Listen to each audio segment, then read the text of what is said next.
So I wanted to discuss something important because it's just annoying me and bothering me. I probably made a video about it, but I can't remember. I should have a look quick. Let's talk about basically why depression is neither attractive or unattractive. Because I just think a lot about different things, and one of the things that really hits hard is when something that's inherent to you that cannot be changed is basically marginalised or alienated or whatever, disliked, you name it. And that bothers me a lot because I've never been able to control my low self-esteem and my depression or whatever I have, actually, because I'm not sure. And yeah, as I said in an older video that I've privated, it is abusive to not change.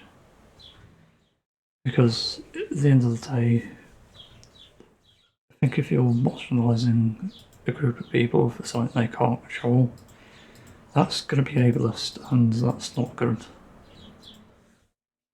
With depression and low self-esteem, I think that's very risky. Because the way I see it, you're applying this neurotypical idea, an able-bodied idea for that matter, to an entire population, and by extension of that, you're just alienating them and probably even genociding in the case of depression. It's a dangerous slope to go, really. You know, the reason people commit suicide is because there was something that pushed them to do it. It's not necessarily something that's tied to them, or it can be, but there's triggers, and that's what you need to address. Not the suicidal thoughts, not the depression, the triggers. Because not every treatment works. You have to come to accept that. I've tried multiple treatments for things and nothing has really helped too much. Tried therapy for depression, I've tried medication, I'm on a second dose now to see if it will work, but I doubt it. And it's probably going to make me feel worse because it's my day. It's my 6th day today, taking all that I haven't taken yet. And it's just going to feel worse, I think. People are going to say, well, oh, you're just starting, but that's not the problem. The problem is the fucking side effects, not the fact that it's not already working. And again, that's the thing with like healthcare in general, they don't seem to address the source. And you know, in therapy, I brought up multiple times about how I'm still a virgin, and I don't care about the social aspect, but I care about the experience. Because I want to prove and disprove that it's something worth doing. I don't think it is. I hope it's not, actually, because I think I might get addicted to it, but even then, I just find it frustrating that people stigmatise depression. That's the word I was looking for, stigmatised. It's sad just because there are people who are depressed who are well-meaning. A lot of vegans, for example, will probably be depressed, and as a result, they're probably alienated and pushed aside, basically, in this ableist society. And then they can't get any help because of that. Just let that sink in a bit. Think about it, pause the video if you have to. I've already done all the thinking about it, and it's similar to how people commit crimes, really. They're not, obviously they're not the same properties, but pretty much similar in terms of what pushes people to do things. What prompts the action, basically. And it happens because, again, you're alienating and stigmatising a group of people. It's like how people are trying to come autism in Seldom or correlating sexual assault with autism. Not everyone is the same, and actually with autism people are more likely to act on things because they're wired to. They have the overthinking trait, they have anxieties, and I think another one, I forgot the name, impulse, that's it. But impulsivity is also pretty exclusive to autism. It's not, it is universal, but with autism it's much worse because it just happens to be related to overthinking as well. So impulsivity is something that can happen quite easily. And not everyone's the same. To explain it briefly, autism spectrum is a whole list of traits, but not everyone has it, and not everyone has the same weight. For that matter, like the traits are different for every person, and so is the weight. The weight is like how heavy it is, and or how light it is. It could be. Because like I think for neurotypical people, it's technically normal, like it's a 1, but neurodivergent probably be a 3 or 5. I think when it's highest, I think it's when it's the most damaging, and autism spectrum is called a spectrum for a reason. And like, yeah, it's gonna make a stupid comparison, but decide not to. This leads me to a solid piece of advice, because generally good advice, I think, for everyone to follow, even if you are one of the people who struggles with this. Because of this weird sort of, I don't know what you call it, trends. Overall, I don't know. Because of how people view depressed people and basically alienate them,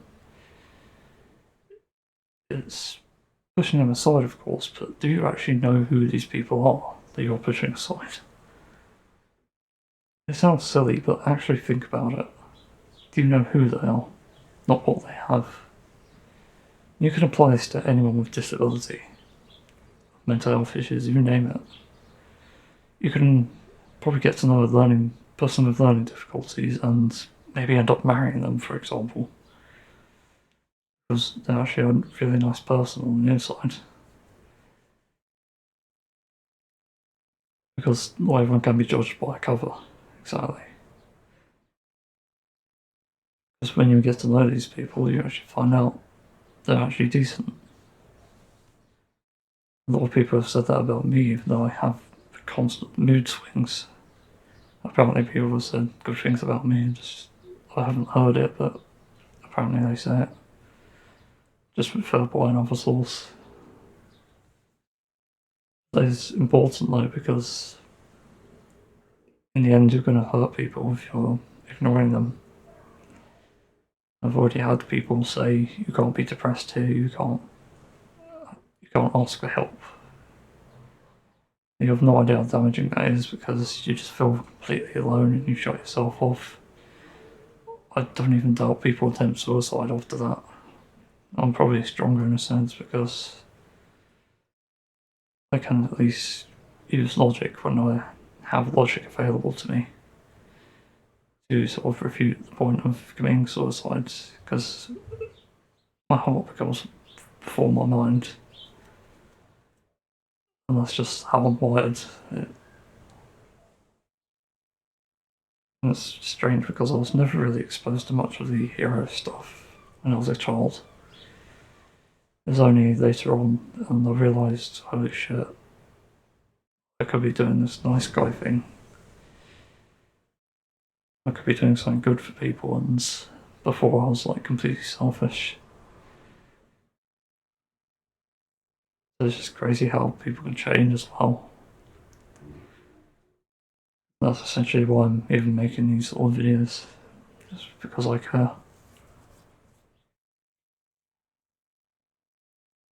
It does feel lonely being someone who can get into a low mood state, and people saying it's unattractive doesn't help. Probably makes it worse, actually. Like, people have no fucking clue about mental health.